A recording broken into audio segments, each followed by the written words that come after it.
Baik, sahabat matematika, semoga selalu sehat, selalu tambah sukses, dan selalu bahagia.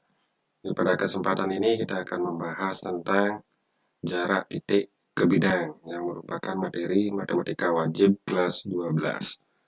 Nah, ini video ketiga dari dimensi 3. Sebelumnya ada jarak titik ke titik, jarak titik ke garis. Oke, langsung saja kita bahas materi. Yang pertama, materi prasyarat. Sama seperti jarak titik ke titik atau jarak titik ke garis, kita masih menggunakan teorema Pythagoras. Kemudian kita menggunakan rumus luas segitiga.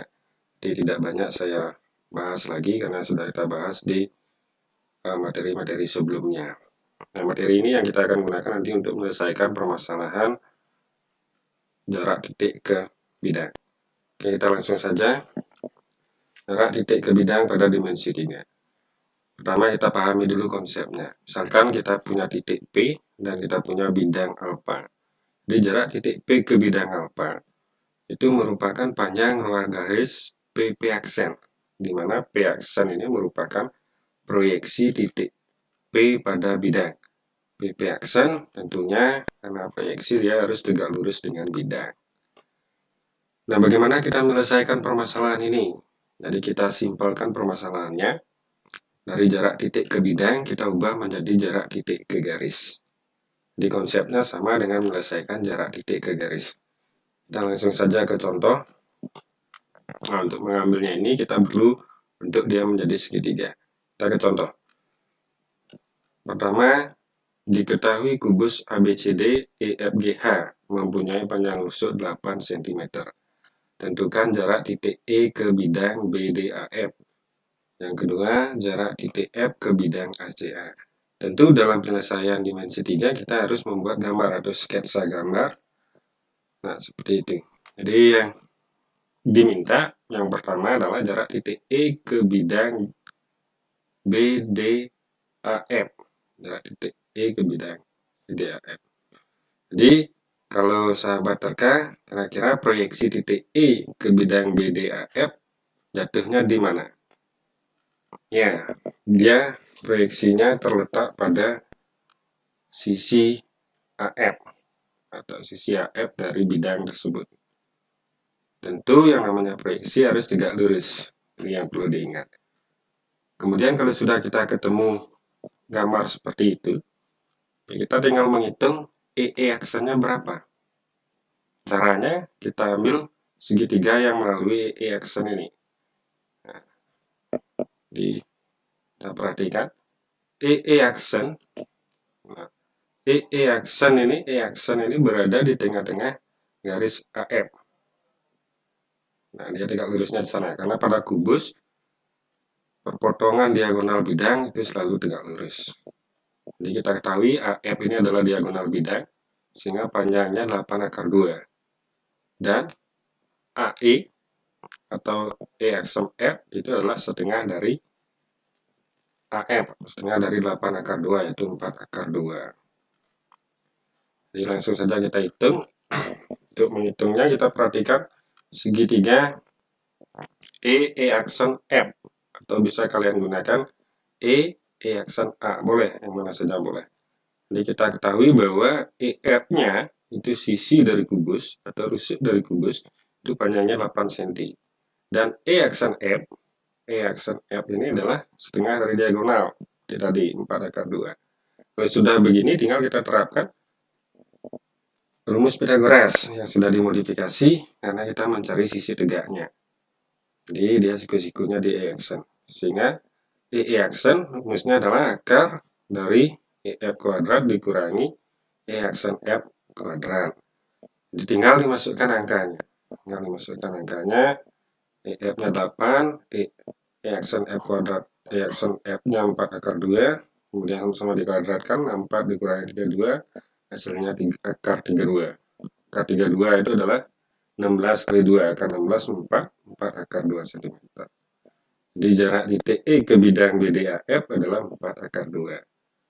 Jadi E ke bidang ini sebenarnya ruas garis E aksen, yaitu kita dapatkan 4 akar 2. Oke, permasalahan nomor B. Jarak titik F ke bidang ACH. Misalnya persoalan ini sering ditanyakan pada ujian nasional. Entah rusuknya saja biasanya yang berubah panjangnya. Oke, berarti yang diminta F ke HCH. Nah, sebelumnya HCH ini segitiga apa? Ya, dia merupakan segitiga sama sisi. Jadi kita buat saja proyeksi F ke bidang. Nah, misalnya di sini F aksen, dia harus tegak lurus karena proyeksi. Jarak titik F ke bidang ACH adalah panjang luas garis F aksen. Sehingga fokus kita sekarang adalah mencari F aksen.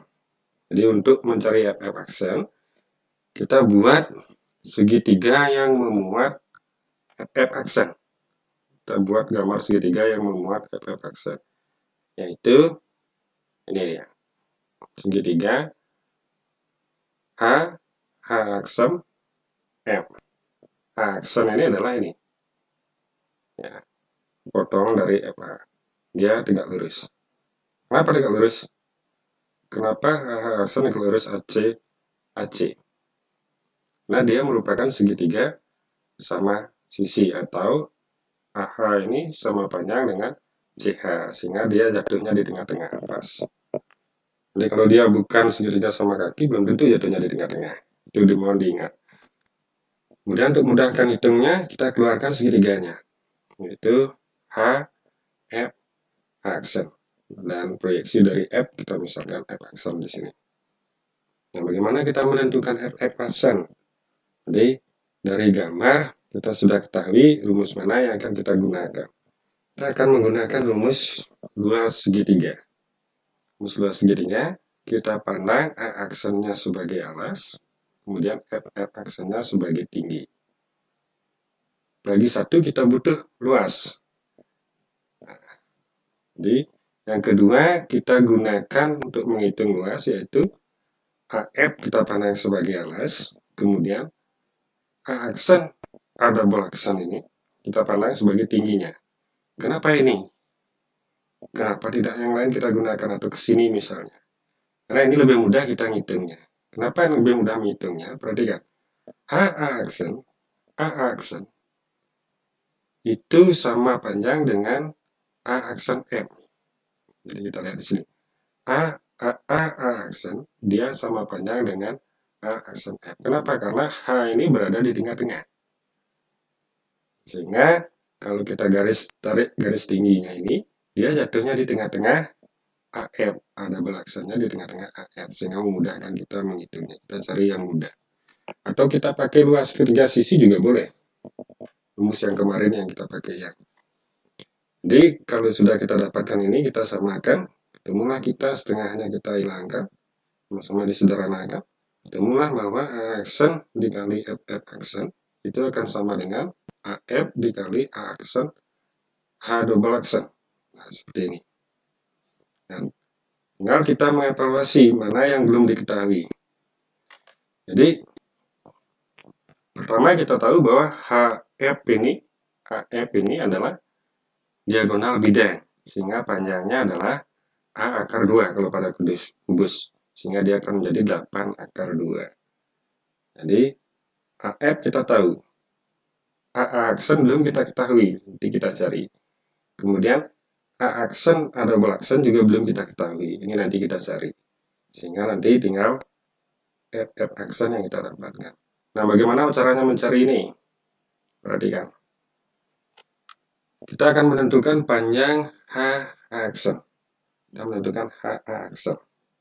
Jadi dari gambar sudah bisa kita ketahui, kita bisa menggunakan segitiga A aksen H, boleh.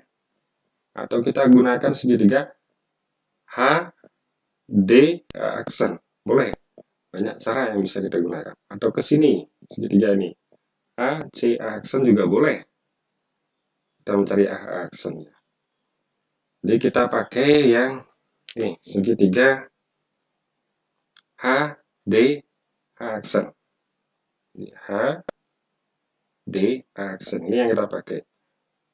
Di mana segitiga ini merupakan segitiga siku-siku, yaitu siku-siku di D. Nah, kita identifikasi panjang yang sudah diketahui. AD itu 8 cm karena merupakan rusuk. Kemudian kan H aksen D ini adalah setengah dari ini. Karena ini di tengah-tengah. Sehingga kita temukan 4 akar 2. Jadi kita fokuskan ke segitiga ini. A, D, A aksen. Sehingga A aksen sudah bisa kita cari dengan menerapkan teorema Pythagoras. Yaitu A aksen D kuadrat ditambah DH kuadrat. Atau HD kuadrat. Tinggal kita masukkan pada akar 2 kuadrat ditambah 8 kuadrat. Sehingga hasilnya 32 ditambah 64. Yaitu akar 96. 96 kita sederhanakan, 96 adalah 16 kali 6. Sehingga menjadi 4 akar 6. Kemudian yang kedua kita butuhkan sesuai dengan rumus yang tadi, yaitu menentukan panjang A aksen A double aksen. Kita tentukan panjang A aksen A double aksen ini. Yang kita buat tingginya pada segitiga tadi. Ini yang kita cari.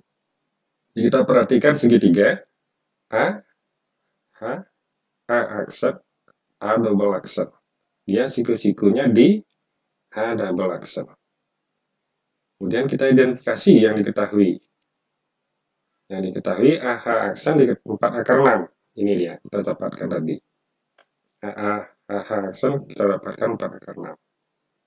Kemudian untuk mencari AH double aksen ini, kita butuh H double aksen. Ini adalah setengah dari AM, seperti yang saya bilang tadi. Kenapa dia berada di tengah-tengah? Karena ini sama kaki. Jadi kalau ini sama kaki, dia jatuhnya di tengah-tengah. Kalau ini tidak sama panjang, belum tentu jatuhnya di tengah-tengah. Nah, kalau sudah kita dapatkan itu, tinggal kita terapkan Pythagorasnya pada segitiga siku itu. Sehingga A aksen A double aksen, A aksen A double aksen itu sama dengan akar dari H A aksen kuadrat dikurangi H double aksen kuadrat. Ketemulah kita tingginya ini. Jadi kita masukkan angka-angkanya yang sudah diketahui. Sehingga dia akan menjadi akar 4 akar 6 kuadrat dikurangi 4 akar 2 kuadrat. Sehingga menjadi akar 96 dikurangi akar 32. Yaitu akar 64. Akar 64 sama dengan 8. Jadi ini kita sudah tahu. Kemudian ini kita sudah tahu. Ini kita sudah tahu. Kemudian cari FF aksen. Nah, tinggal kita hitung, kita operasikan saja. Nah, ini rumus yang kita dapat tadi berdasarkan rumus luas segitiga. Tinggal kita masukkan angka yang sudah kita dapatkan. Di AH double aksen 4 akar 6 kita dapatkan.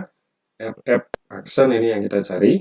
Kemudian AF-nya 8 akar 2. A aksen A double aksen 8. Sehingga FF aksen ini dibawa ke sana atau sama-sama dibagi 4 akar 6, dia akan menjadi seperti ini. Ini bagi 4. 4 dibagi 4 16. Sehingga masih 16 akar 2 per akar 6. Jadi kita rasionalkan sama-sama dikalikan akar 6. Kali akar 6 penyebutnya, ambil juga kali akar 6. Dia akan menjadi 16 per 6 akar 12.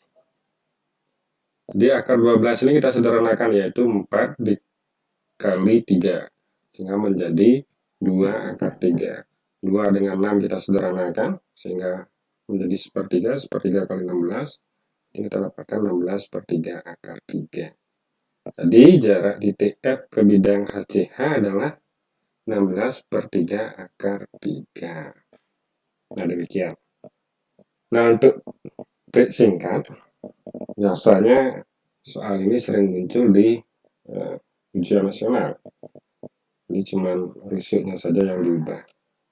Pertama, rumus ini berlaku pada kubus dengan panjang rusuk A. Nah, jika kita ditanya jarak, kalau saya bilang jarak titik terjauh, jarak F, titik F ke bidang ini, atau titik terjauh saya sebut, F ke bidang ini, itu rumusnya adalah 2 per 3 A akar 3. Nah, kalau jarak titik terpendeknya, yaitu dari D ke bidang HCH, titik D ke ACH itu rumusnya sepertiga A akar 3. Jadi kalau tadi kita terapkan bahwa Rusyuknya 8, yang ditanya F ke sini, tinggal A-nya diganti 8. 8 dikali 2, 16. 16 per 3 akar 3, ini dia. Jadi kalau tanya jarak D ke ACH, kalau rusyuknya 8 berarti 8 per 3 akar 3. Nah, mungkin trik ini bisa digunakan untuk mengerjakan soal-soal yang bersifat objektif. Baik, demikian pembahasan kita hari ini. Semoga dapat dipahami dengan baik, dan saya ucapkan selamat belajar.